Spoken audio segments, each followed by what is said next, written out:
All right, here we go. Hey, everybody. Thank you so much for coming to Ask a Pro Anything. I am going to pass it off to Molly Coffey, who will tell you about what's going on with Film Impact Georgia. Yeah, so hopefully if you're here, you know about our organization, but Film Impact Georgia provides grants, education, and opportunities to filmmakers and creators in the state of Georgia.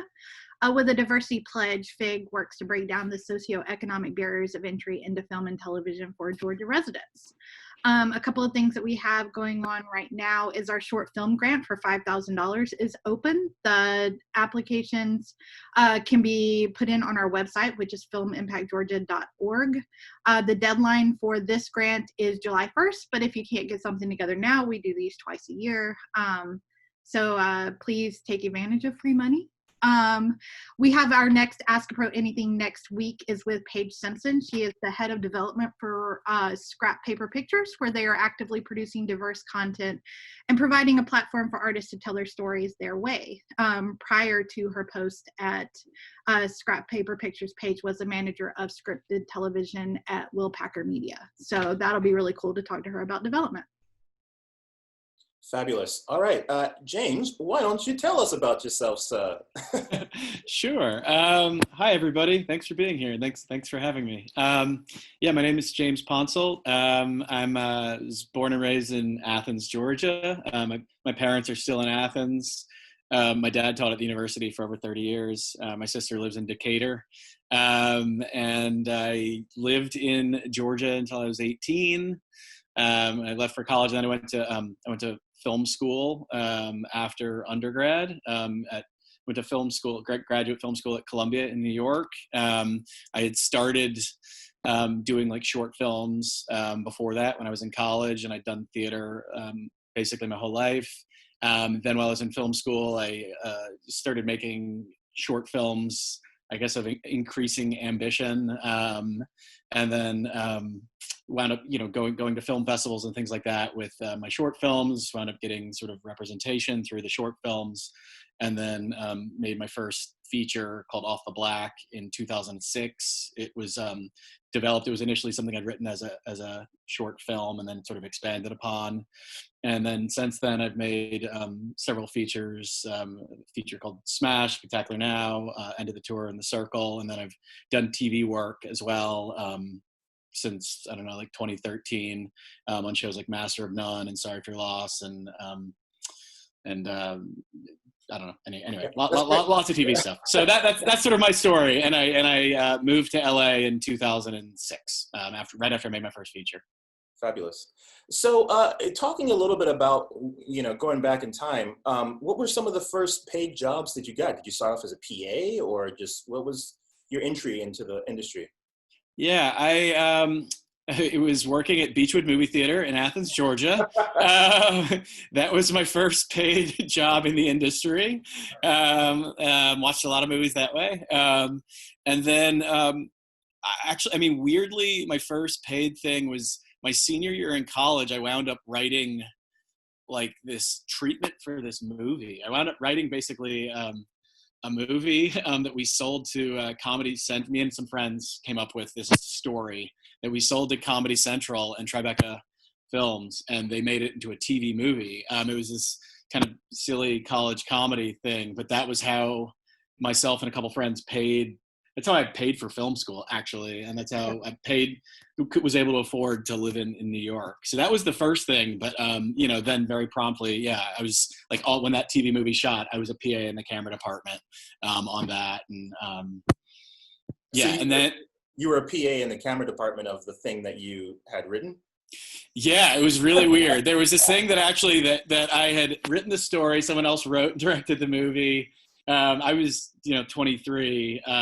I was able to get I got like an associate producer credit, which was weird because I was also a PA, and people were like, why are you a PA on this? Aren't you the producer? And I was like, not really, but I want to learn about movies, and I want to learn, how things work. And the film was being shot on film. So I was so excited to at that point I wanted to learn how everything worked, and I still do on every movie. And I think that was one of the best things for me about film school, certainly at Columbia, was like everybody did everything on everyone's films. So, I mean, at a certain point, I've been a PA, been a script supervisor, done sound, done props, done literally everything, which makes me understand how vital every role is, and respect every role and understand the necessity of making sure everyone's performing at their best in every department, and that everyone's treated well, because I've seen how quickly things can fall apart when when there's a weak link, I guess. So talk about some of those earlier films that caught people's attention. And I know it's hard to talk about yourself, and like people really liked what this about it. But I mean, I think with the element of hindsight, you could probably have a better sense of what made those films unique, particularly the film that got you your agent, Yeah. because I think that's something that's really interesting. So that's film particularly, and how that process came about and what maybe drew people to it. Yeah. So it's interesting. I mean, so my senior year in college, the same time that I was writing that, like, the story for this like absurd college comedy thing, I was also working on something that was closer to the types of films and interests that I had, which was that my college roommate was from Eastern Kentucky, from Harlan, Kentucky. This was like in 2001, and his father was a Baptist preacher there, and he was starting to see in his congregation that all of these people were suddenly being arrested for this new pharmaceutical drug called Oxycontin, which was new at that point. Like, the term hillbilly heroin didn't even exist at that point. And it was traditionally in that part of Eastern Kentucky, which is coal mining country, the biggest issue were like bootlegging and marijuana, and then suddenly there was this essentially pharmaceutical heroin was being introduced to the region. And my friend's father would send us these newspaper articles, these pretty wild newspaper articles about the police in Eastern Kentucky who suddenly didn't understand how big this thing was, and they didn't have the resources to deal with it.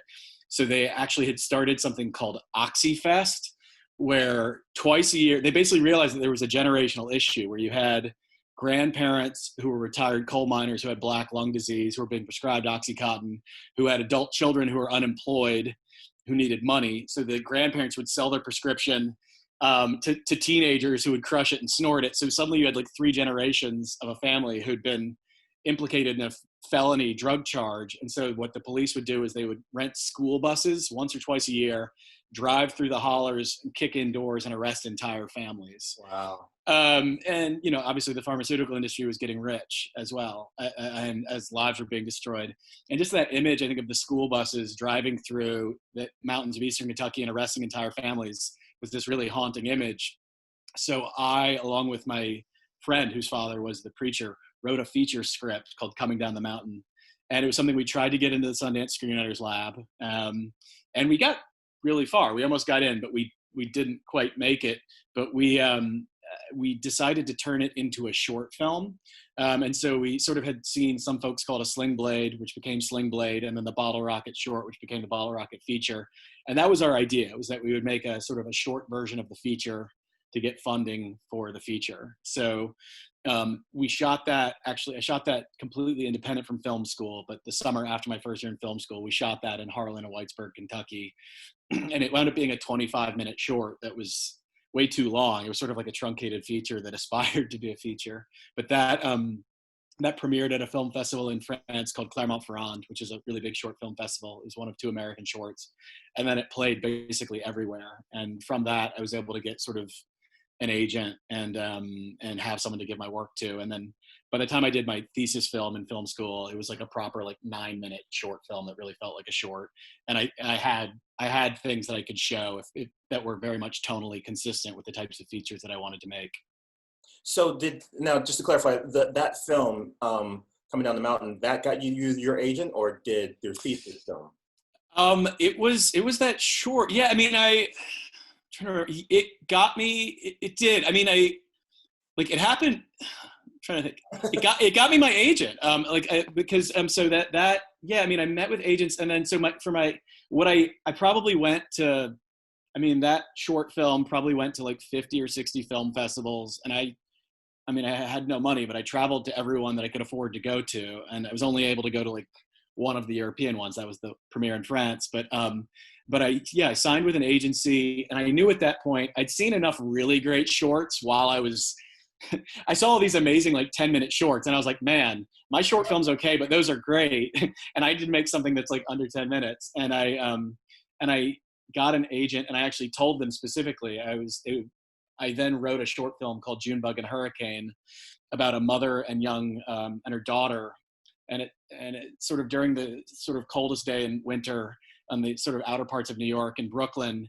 And it's sort of, you see this mother and daughter go to the aquarium and the beach and the series of places where they're doing these weird kind of morbid word games. Like, I love you so much, I'll swallow rat poison. I love you so much, I'll throw myself in the shark tank. I love you so much. This sort of funny mother-daughter games, but you slowly start to realize that their names are not their names and that they're living in like shitty hotels, trying to get away from an abusive husband and father. And I knew that I wanted to try to get an actress with a name for that, for the mother. And I told my agency at the time, you represent Patricia Clarkson, Catherine Keener, and Janine Garofalo. Can you help me get one of them?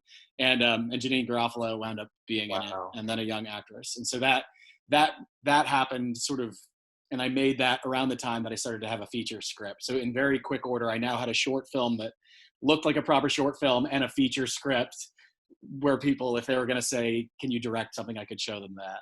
No, that's really interesting strategy. The fact that you seem to have, you had an agent, and yet you still were making short films just to like to really hone in on your skill set and also to have like a decent calling card for that. So, and also it's, for our listeners, it's probably not a good idea to try and get a 25-minute short film to go to festivals, but no. the fact that you did speaks volumes to that short. So that's amazing. Thanks. No, don't make a 25-minute short. Make a 5-minute short if you want. I mean, what we wanted to do was to make a feature, and we just couldn't afford to make a feature. Sure. So, yeah, and also just the industry, the landscape of film festivals have changed so much that, you know, it is hard to get a 25-minute short scene, period. Yeah. So I'll do a couple questions from the audience, and then we'll kind of keep going in this. So Molly, go ahead. Yeah, so Evan actually asked what part of pre-production do you think is most important to the success of a film, or the shoot, I guess? I think all of pre-production, all of it. From a director's perspective, I mean, I think films are, in large part made. I mean, some of what I'm going to say are cliches that you've probably heard, but they're cliches for a reason. Films are, I think, essentially made in pre-production. And I think, a lot of the cliches like that you've probably heard, which is that like 80 or 90% of directing actors for film and television comes in the casting.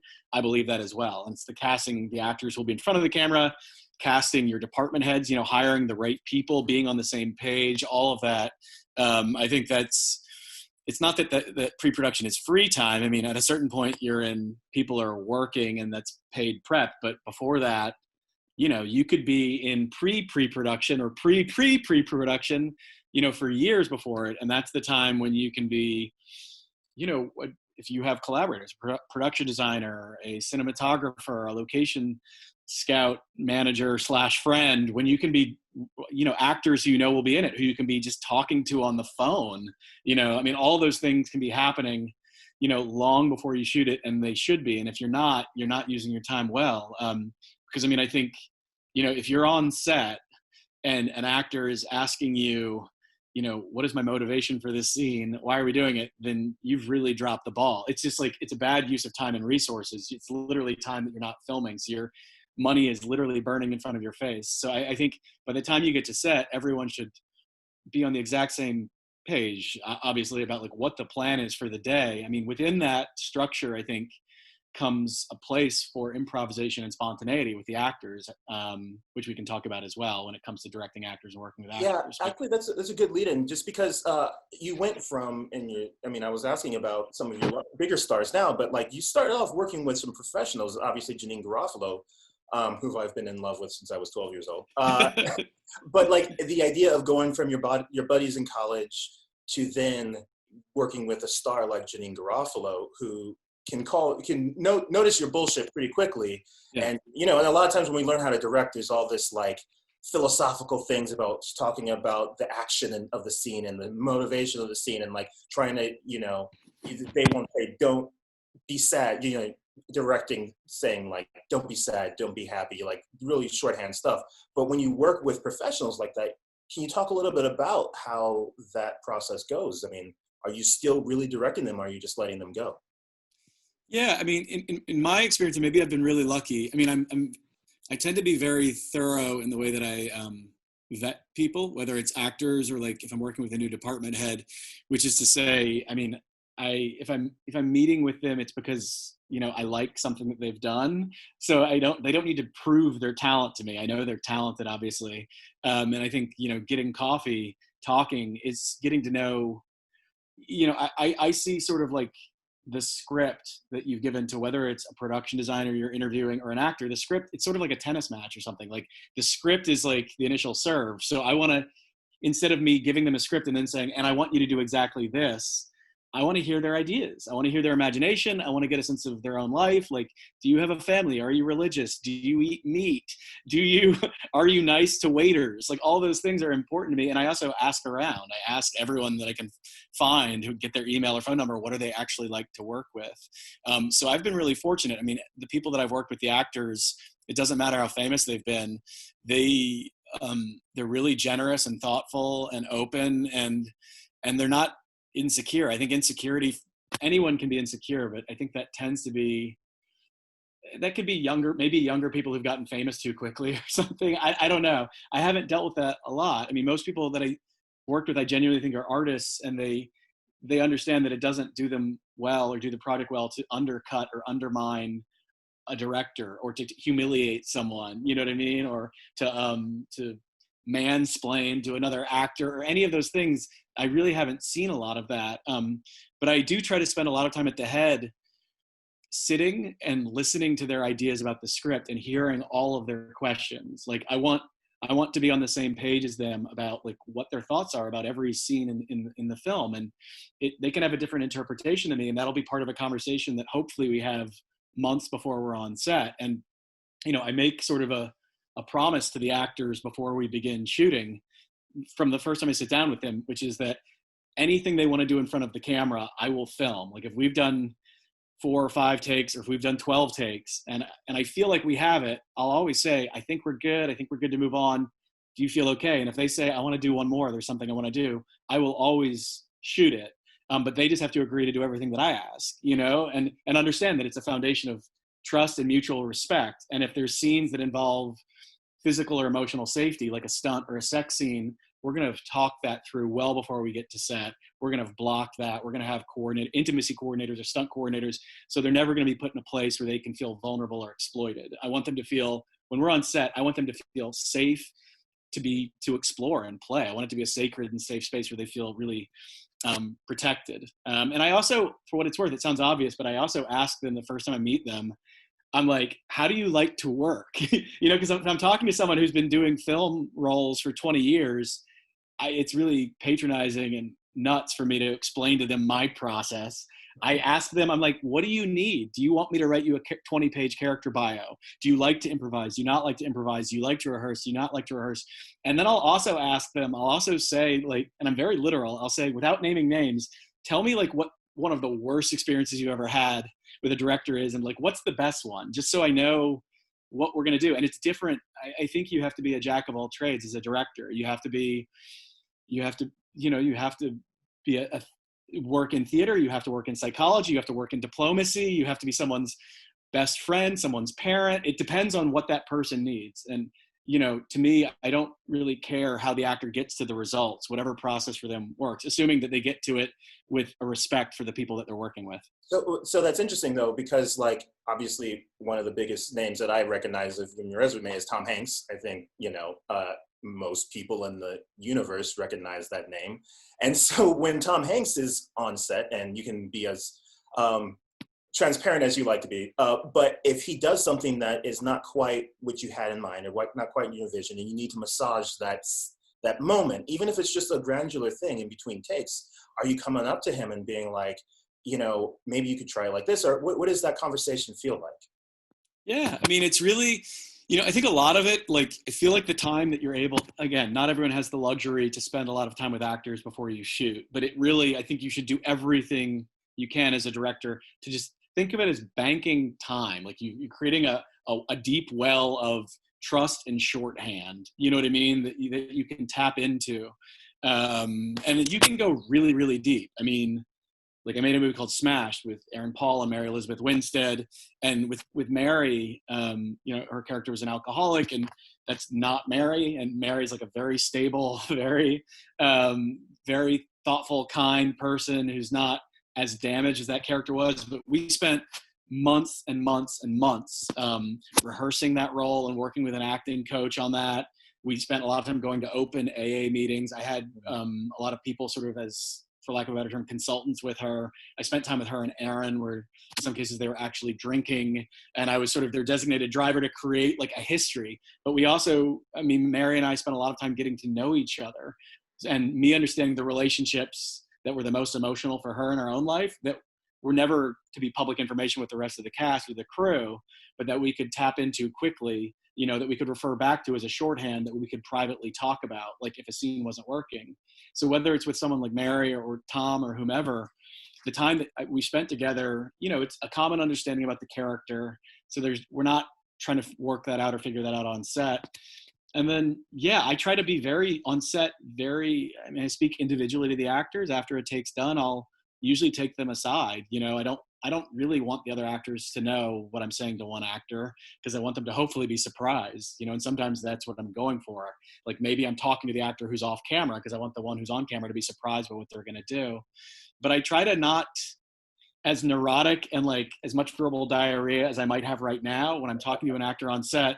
I just want to be very concise and like use strong language that's effective, you know, like I want you to win, you know, I'll say something like that, get love, work harder to get love, you know, I mean, things that I think dovetail, that are not out of left field. They dovetail into other things that we understand, or what the character's objective or need are for the scene and for the story as a whole. And a lot of times it's just talking about tactics. I think our favorite actors have a lot of gifts going for them. It's not just a nice face. I think sometimes it's, in every case, I think our favorite actors also have a world-class imagination. So you can say a very simple thing to an actor with a great imagination, you know, whether it's get him to love you or dominate him or whatever it is. You don't need to be specific. It's like adding Miracle Grow to something. They'll create tactics that are surprising to you. You know what I mean? I mean, it's not them just executing the black on the page of the script. It's creating life in the white space, you know, using imagination to surprise you by how the character goes about achieving a goal or objective that you might understand. And then as far as like very superficial directions, I mean, no actor wants to be told, do it better or do it, be funnier. but I do actually, it is a funny thing as far as like, this is one thing, like I was talking to this guy named David Steinberg once, who was a big stand-up comedian in the 70s and then became a huge TV director, directed a lot of Curb Your Enthusiasm, a lot of Seinfeld. Like he understands the DNA of why comic scenes work as well as anybody, I would argue, like alive. And I was once asking him, I was like, as far as the really superficial directions you could give an actor that could be taken the wrong way, are there any that you think are valid? And he was like, I actually think saying just do it faster he was like, I think that solves like 50% of scenes. A lot of times if it's not funny or it's not working, it's just because it's not going fast enough or the actors are too much in their head. So he's like, I'll say that a lot. And it is something that I will say a lot as well. Like they're just overthinking it. People are milking it. Sometimes when you do it faster, it loosens things up. Yeah. Try harder is not as good. not as good. That's a good way to have someone totally shut down. All right, great. We're gonna get some audience questions. Sure. Yeah. So Abhijit asks, "What's your criteria for choosing to executive produce a project?" Yeah. I mean, I think it for me. I mean,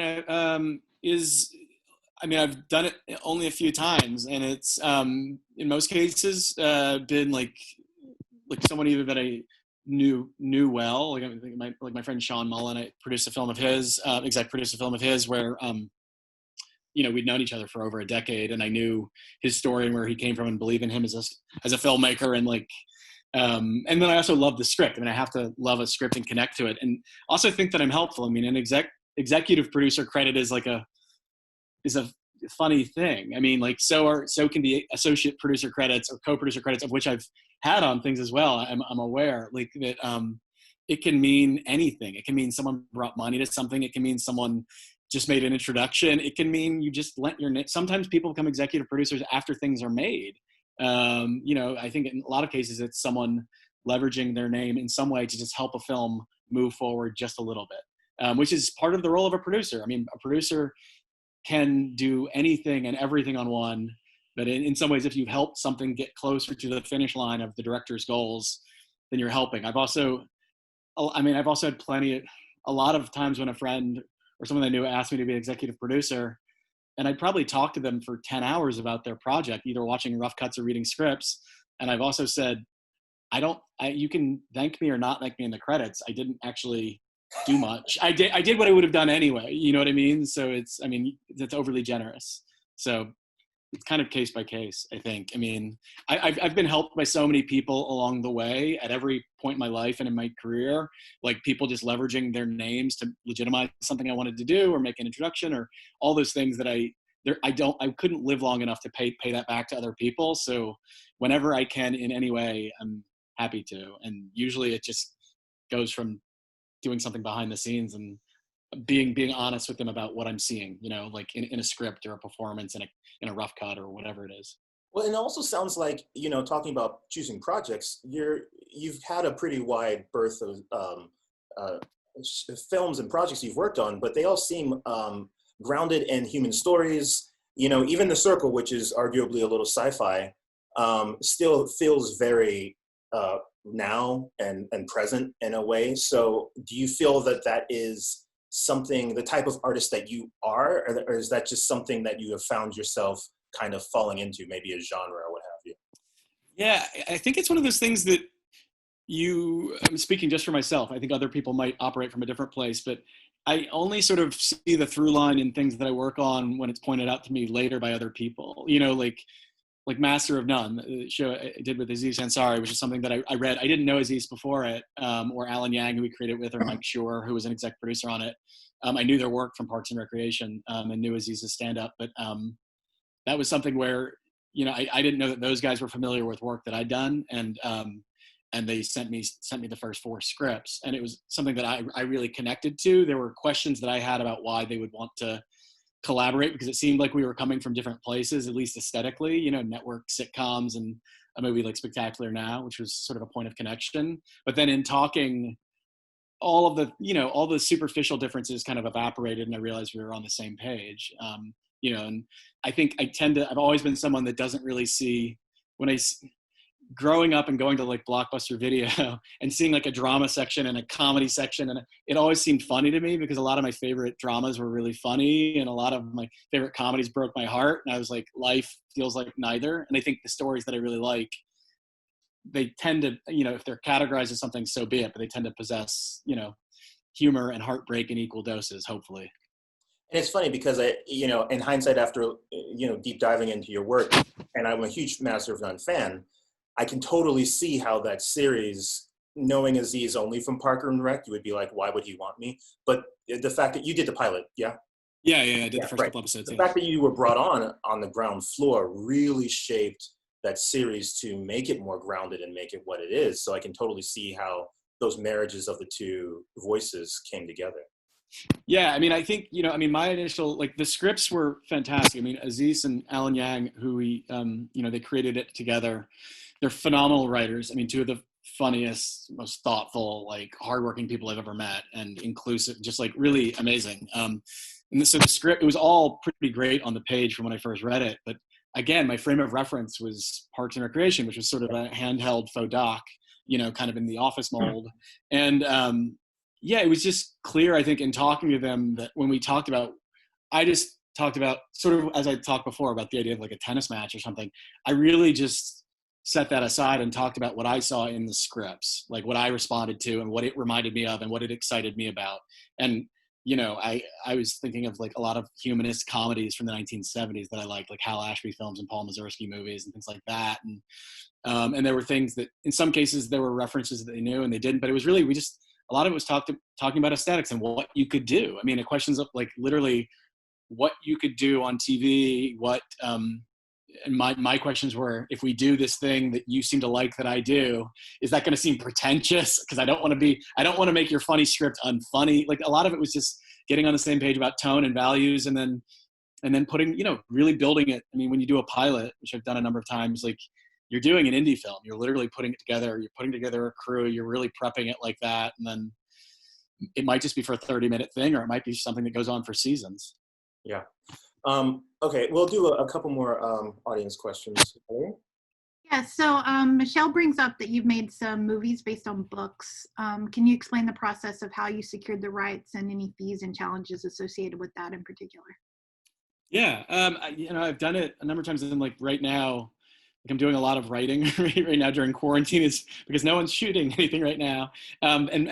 Some of the projects that I'm in different stages of development, some of them I've been working on for years, some of them I'm co-writing, some of them I'm writing myself. A lot of them are adaptations, and it's been different for each one. In some cases, a producer will bring me something, like a book or an article. Like, one of the things I just finished was a adaptation of a New Yorker article that the producers had the rights to for over a decade and has tried to make in different iterations, and I sparked to it. In some cases, I read something that I really loved, like a book or an article, and I asked my agents to try to figure out who had the rights to it, if someone had them, and that they proactively try to figure that out. And in some cases, I would then partner with a producer, or I would meet with the rights holders. In some cases, I was successful. In some cases, like, if you read a really great article that's in the New York Times Magazine on a Sunday and it feels like it should be a movie, chances are you're not the only person that thought that.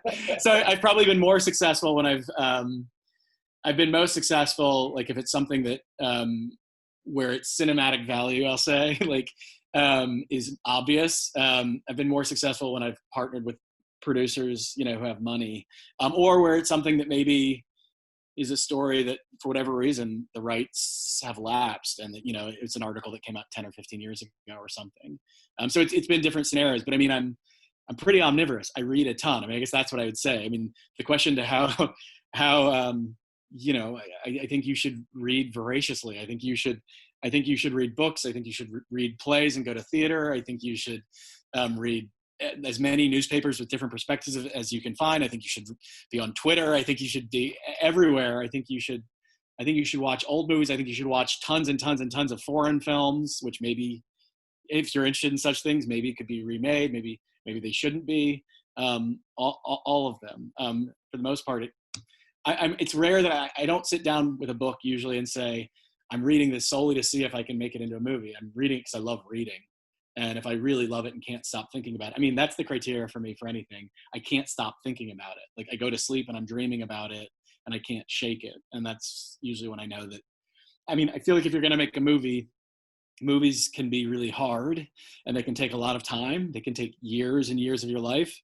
And if you are years of your life into any relationship, if you're years of your life into a romantic relationship, your family at that point is probably saying, oh, wow, that's getting pretty serious. Are you going to move in together? Are you going to get married? Whatever. They ask serious questions. So that's a profound relationship, to be with something for a long time. And I think during the course of it, just like in a relationship with another human, at certain times you'll really be ecstatically passionate about it. At times you'll be annoyed by it. You'll be frustrated by it. You'll get sick of it. But it has to have something, I think, especially during those hard times, that has its hooks deeply in you, that you really care about, or that deals with an issue or something that really scares you, or that you really want to understand about yourself, or that, that will keep you up at night, whether that's good or bad. I think if it doesn't have hooks that deep in you, then it's going to be hard to stay interested in it for years. And that's interesting, because obviously a lot of what is the trend now is just existing IP, even if it is just like an article or what have you. To my knowledge, The Circle was an original story, wasn't it? It was based on a book, a novel by Dave Eggers. Yeah. Okay. So it is based on a book. Yeah. So even that, but you have had some work that has been produced that is pretty original, though. Yeah. Yeah. So do you feel like that is still possible? Back to the early 2000s when, there was more original content. Like, is it still possible to have an original script? I hope so. I hope so.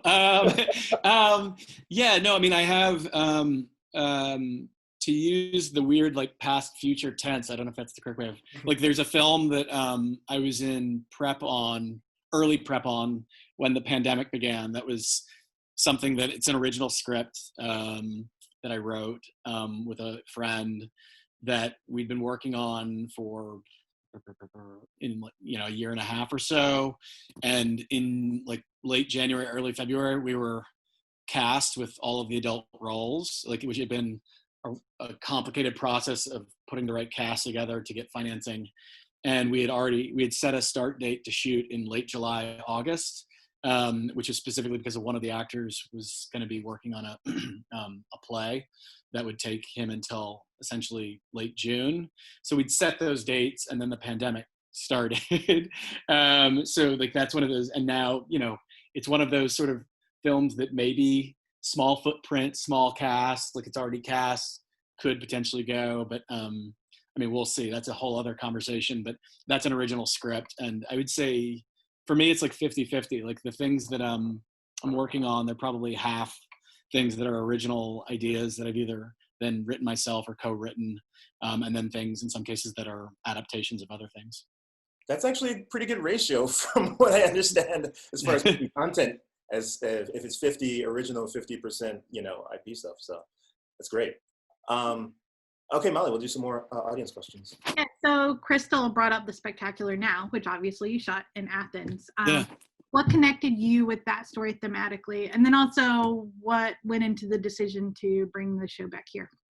Yeah, that was something, like my first two features, Off the Black and Smash, were ones that I'd written, and I assumed that I would only make films that I had written myself. That always sort of had been how I assumed my career would be, but I also had never had people sending me scripts, and especially good scripts. So it was always a hypothetical. And then after Smash was at Sundance and won an award, I started getting just a lot of scripts sent my way, and most of them I didn't connect with or weren't great, so it was never really a question. But Spectacular Now was a really good script, and I did not know the writers, Scott Neustadter and Mike Weber. I had seen their film 500 Days of Summer, and I hadn't read the book that it was based on, called The Spectacular Now by Tim Tharp, which had been nominated for National Book Award.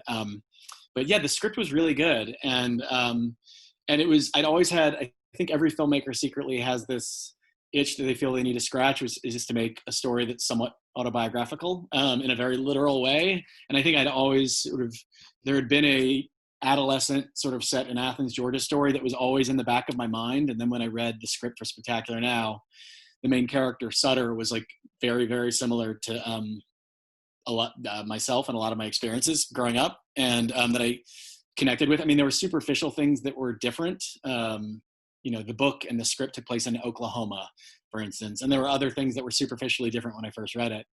But then when I met with all of the producers and the writers, I had prepared a really elaborate lookbook, mostly not because I wanted to direct it, but more but as an experiment and as a proof of concept. Like I'd never done that before, and it was more showing the movie that I would hypothetically make. And I assumed that it would be one that they wouldn't want to make, but it would at least be a respectful way to meet. Like, this is such a specific deviation from what you guys probably want to do that hopefully you can appreciate it. Maybe we'll work together on something else, was what I assumed it would be. It involved resetting it to Athens, Georgia, shooting it on anamorphic 35, like a lot of my favorite like 60s and 70s films, casting like very specific actors, not really putting makeup on them, having an interest in class in a way that I think is kind of tone deaf with a lot of studio films. And everything that I said, they sort of just were like, that sounds great. And I was like, okay, but what's the catch? And I kept looking for them to say, no, we could never do that. And at one point I was like, listen, the script says fuck 17 times. And the MPAA says that if you say fuck twice, you get an R. So, I mean, surely you guys aren't interested in making an R-rated teenage drama. And they're like, no, we are. And I was like, okay. And I mean, for me, it was all about making things personal. I mean, I can only operate from a place of the very, very personal. So, I mean, I knew for myself, there were personal things specifically and emotionally that I connected to in the script. I knew that literally shooting it in the houses and streets where I grew up would be more meaningful too. And I knew that I understood the dynamics, sort of the class dynamics, I guess, of Athens, Georgia. And I also, I was able to make a case for why we should take it to Athens. I was like, it's a really, artistically supportive community, and we'll maximize the money we have there. Obviously there's an incentive, but I was like, I grew up around like the REM guys. Like they'll give us they just broke up. They'll give us their office and let that be our production office, which it was. Like I was like, you don't get that if we go to Baton Rouge or somewhere. There's things that we can put on the screen. We'll get PAs, who are UGA students. All these things that I genuinely meant and believed. And I was like, and you'll have the best summer of your life. I think I said that. And and I think for a lot of people on it, it was. We didn't have enough time or money, but it was like a really, at least for myself, a really amazing experience. Yeah, I think we have some people on our feed that actually worked on it and are pretty happy about it. So, yeah, Molly, you want to do another? Yeah, May asks, how do you direct your vision to your key production heads without limiting their creative freedoms? Like, how do you collaborate effectively without losing your vision? Yeah, no, that's a great question. These are all great questions, by the way. Yeah, I mean, I think, again, as I said earlier, like if I'm going to meet with someone potentially to like hire them, they've done hopefully a couple things at least, and maybe very different things, whether it's an actor or a production designer that speak to range and that affected me emotionally. I mean, like, I think film is an emotional medium, so I want to have been affected by their work. And I think, the first thing is assuming there's that criteria and that we just like each other as people and can spend 6 weeks with each other or months and months with each other. It begins with the script. And the way I think of it is, if you're hiring the right person and collaborating with the right person, if you have a common blueprint, like a script, which is just a blueprint, that I think 70, 80% of the time, you probably would make the same decisions. Would they wear this or that? Should it be shot like this or that? Like, I think it's sort of like, there's a lot of great musicians. Not every great musician should be in the same band. That's okay. Like if you really like John Coltrane and I really like Black Flag, like they're both awesome, but maybe you shouldn't perform together. They're different things and you can respect each other, but not collaborate. And I feel like, if it's the right collaborator, all of the 10,000 hours of like watching movies together to get on the same page about a value system, you've kind of leapt over that because everything that got you to this place, you're already on the same page about a value system. So I think like 70 or 80% of the time, you don't, you would kind of do the same thing. But I think you're hiring people for that 20 or 30% of the time when you would go right and they would go left. You know what I mean? And because, if you just want to work by yourself and if you think you're smarter than everybody and you should do everything, then you shouldn't make movies. You should write poetry. You should be a painter. You should carve like wooden duck decoys, something that's an individual pursuit. Film is collaborative, and part of the beauty of getting to make them is you get to surround yourself with people who are more talented than you and smarter than you. And also, if your ego is in a healthy place, you respect that point, that there are people that are better than you at that job and you should hire them. And then your job is to listen to them. Like that 20 or 30% of the time when they say, listen, based on everything you said, about what you're trying to tell emotionally, the story you want, I think that maybe you should consider this. And I think, at that point, you should listen to them. And you should challenge each other. I think of like the Beatles, right? I like John Lennon's solo albums. I like Paul McCartney's solo albums and George Harrison and to a lesser degree Ringo Starr. But together as a band, like the Beatles were like without peer, and it was a creative tension between four people who were four unique people working with a common goal to like write the same song or perform the same song. And there is that tension that comes from respect and challenge, I think. And so I think it's finding people who challenge your ideas from a place of respect and trying to do something great. Well, on top of that, sometimes you are directing someone else's project in television. You have a showrunner and executive producers and a show creator. So on a certain level, you are a work for hire. So talk about that collaborative process as fulfilling their vision while still maintaining your voice. Yeah. There was a show we just did 2 years. It was originally at Showtime and then became a show for Facebook Watch, with a show called Sorry for Your Loss that I directed a lot of and produced with Elizabeth Olsen and Kelly Marie Tran and Mamadou Ache, really great cast. And, it's a half-hour show about grief. It takes place in 2 time periods, and it's about a woman in her late 20s whose husband has died. And it takes place when he's alive. It takes place when she's several months after his death. And I knew Lizzie Olsen a little bit before, but I didn't know the writer of the script, Kit Steinkellner, and I didn't know the producer, Robin Schwartz. And, they just sent me the script, and I was the only thing it could remind me of actually was Master of None, which is to say it was about, at times, very heavy subject matter, but had a sense of levity and humor and life and vibrancy, and wasn't just a depressing slog or an issues show. And when I first sat down with Kit and Lizzie and Robin, yeah, I mean, I just talked about my personal connection to that script and how genuinely moved I was. And, you know, that was sort of when we all decided to partner with each other. But I felt a real sense of duty and responsibility to understand Kit, the creator, her intention, you know, what she had intended when she wrote that, the things that maybe weren't on the page, and what her vision was. And I felt like my job was to both protect that and safeguard that, and then to just unpack that, to like get her to dig into her skull and rip out everything that she meant and make it visual and make it alive and serve it and then expand upon it, while always being aware of that initial kernel of inspiration that had probably made her write it.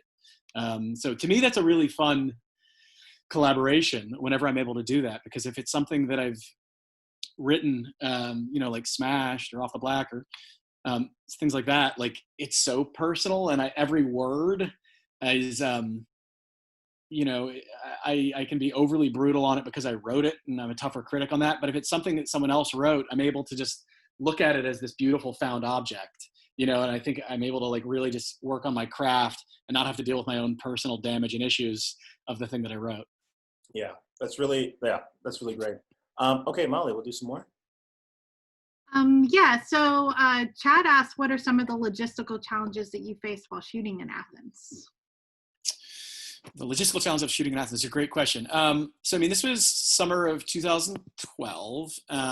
So things, you know, I mean, I think like the incentive in the industry in Georgia has only grown more. I mean, it's worth noting that like my first feature, Off the Black, we shot in fall of 2005, and I wrote it to like shoot in Crawford and Lexington, Georgia, and there was no incentive at that point. So it was like heartbreaking to have to like scout in different states, like as we were basically chasing an incentive where we could afford to make our movie. We ultimately shot that in upstate New York.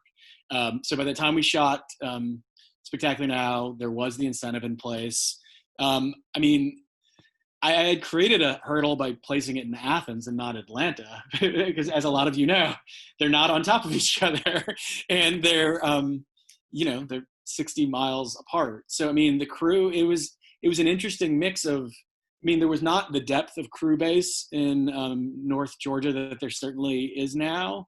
But even then, I mean, we were a very small film. So I don't know what big productions were shooting at that. In fact, Sean Levy, who was one of the exec producers, he was shooting a big like Owen Wilson movie in Atlanta at the exact same time. So I know for a fact that some of that crew that we might have gotten, you know, took the bigger job, and also took a job where they weren't either commuting to Athens or having to be put up in hotels in Athens. So, I mean, you know, there was that. I mean, it's like simple logistical questions of, is there a commute? Is it, because an Atlanta crew, if you're shooting in Athens, it's just it's a slightly different thing of whether there's that daily commute for them or not. And then regardless, if you're shooting in Georgia and you're a small production, the bigger things are going to take a lot of your crew. As far as I mean, those are like obvious things. I think the rental stuff, we were renting, I mean, we were a hodgepodge of people from, you know, in some cases crew that was Athens, some that was Atlanta, some that was regional, like elsewhere in the Southeast, and cast that were sort of day players from elsewhere in the Southeast. And then people that had come from New York and LA. All of the equipment was coming in from Atlanta. And then Athens as a town was like fantastic. I mean, I think, I mean, the city, I think we wondered if there would be permitting issues in some cases, but I think we never, I don't know if how Atlanta has gotten in the past couple of years. There's these cliches about shooting in Los Angeles that just like people have shot here for so long that everyone knows the price of what it is to shoot, that like, you know, if you shoot in Burbank, you know, and you need a backyard or a church or whatever, that you're not going to get a deal. People know what the thing is. You know, in some cases you get priced out of things, or there's so much production, which is not the case in LA. There's more production in Atlanta than there is in LA, which is crazy to me, being from Georgia, that's the case. So shooting in Athens was great. I mean, I'm writing something right now that takes place in Athens, Georgia in the early 1980s, and I hope to shoot it in Athens, Georgia. And if we can't shoot in Athens, Georgia, I don't think we'll make the movie. Because it's specifically about real people in Athens, Georgia in the early 1980s. So it's the only place it will take place, or it will never happen. Great. Molly? So Annie asks, with our industry relying on self-tape auditions right now, what is your opinion on getting a feeling for an actor on camera versus in the room? I think it's fine. I mean, like Yeah, I mean, it's there's something great about being in a room with someone. I mean, I think there's just a spontaneity to the way you can talk with someone. That being said, I mean, I've done things where people were cast off tape. I've done things where like we saw tape, we gave notes, then maybe we even had a Skype in between where we gave them notes and they did it a live read on a sort of a callback, or maybe we gave them the notes and then they did it again. I've had some auditions or seen self tapes where people either self tapes where it was recorded or where they were live over Skype or FaceTime, where the audition was like amazing, like where it was like you knew what you were going to see. I mean, because at the end of the day, it's not a question of like, we're not hiring people for live theater. Like if you're seeing a recorded performance in a medium close up, that's kind of going to be what's going to feel like. So I think it can be great. I would love to be in the room and I try to be as involved as possible. And I would always prefer to be able to be in the room with everyone that's going to be in the film, but it's just not a luxury that everyone will have. And it's not a luxury that I've always had. Great. Molly? Yeah, so this is the last one that we have. How do you find a good work-life balance? I mean, like it's obviously like having lots of projects, whether it's in post or prep or, your levels of involvement with the different projects and then being healthy in your life. And that's the $1 million question, right? And I have, and things that it's one of those things also, it's a great question. And it's something when I look at other filmmakers, some of whom are older than me, and I look at their filmographies and I'm like, I'm curious about what was happening. Sometimes I'll read their biography or autobiography and I'm curious about what was happening to them that made them make that film. And the thing that I didn't understand before having kids, like literally since I started making movies, I now have 3 children. I have 3 young children. I have a 6-year-old, a 4.5-year-old, and an 18-month-old child, and as I've been working, I've had more kids. And that, if you think about work and life, that affects things in the most profound way. And I, speaking just for myself, it's very important for me to first and foremost be a good husband and a good father. Like that's and a good son and just like a good friend. Like that's the most important thing in my life, and it's not even close. And I want to be generous, overly generous, as generous as possible as I can with everyone in my life, and that extends to everybody I'm lucky enough to work with. So I tend to only if when I was younger, if it was a hypothetical about what projects to work on, if it was informed by an ethical compass, hopefully, and a value system, it's only more so now because I feel like, what I'm making affects whether my kids eat, it affects the movie that their dad made, and that their friends will be like, your dad made this movie, whatever it is, everything informs that. And there's not really a church and state separation for me. That being said, as far as getting work done, I need to create a real separation. I've become hyper diligent, or try to be, about compartmentalizing time and really being ruthless about the time that I have to work. Like right now, very specifically since the pandemic began, my wife runs a school. My wife runs a middle school, high school. So she is on Zoom essentially from like 8 a.m. till 7 p.m. every day, like with little breaks. And I'm running homeschool for my kids. And I'm also working on like 12 different projects. So it's involved me. I wake up at 4 a.m. I write from 4:30 to 6:30 every day. And then I'm working with my kids all day. And then my oldest kids are in bed at, we're done saying goodnight and story time at 9 p.m. And then I'll try to get to hang out with my wife and write more. But I think it was Joyce Carol Oates, who's like a phenomenal short story writer and novelist. I think I heard this thing once where she said the people that will most attack your time are the people that you love the most. You know what I mean? Like the people that get in the way of that unbroken like time to imagine as a writer, the 2-hour blocks or 4-hour blocks are your kids who you want to spend time with. And so I make time because I have to. But I also know that like having a balanced life makes me a better artist, I think, and a better storyteller. So it's actually, I think that was the biggest concern when I was younger. Like all of my friends who were about to have their first kids, we would all ask the same question, like, will I still have a creative life? Will I still have time to imagine? Which sounds so silly in retrospect. It's like, having children, for instance, it's a great way of humbling yourself. Like no matter what kind of day you had on set, no matter what was going on with an actor you were working with, whatever small drama there was with a contract that an agent is making or not making. If your baby is covered in their own poop and is hungry and is crying, like, it all goes out the window. It's become very primal and gets you out of your own head, and it reminds you of what's actually important. Just being a good person and making films that reflect your personal values, I think. And that is the perfect way to end this conversation. And with all of that, we really, really do appreciate you giving us this time, because obviously you are busy, as you said. So thank you so much. If you can hear it, the audience would be applauding right now. We will be, we as soon as I'm sure you'll be excited about letting us know when your next project comes out, because I think that you're right, that probably is one of the projects that will be the first in production, the smaller projects. So thank you so much. Molly, you want to just remind us what's happening? Yeah, so our short film grant for $5,000 is open now for applications. You can find that. I just put the link for that in the comments. Our deadline for that is July 1st. There are COVID-19 resources on our website, and please tune in. We'll have information going up soon about our Ask a Pro Anything next week with Paige Simpson. Yes. All right. Thank you, everyone, for having me. It was a real honor to be here. Thank you for spending time, and please be safe and make lots of things. That I can't wait to see all the good stuff you're all going to make. So thank you for having me. Thank you so much, James. Yeah. All right. Take care. Bye.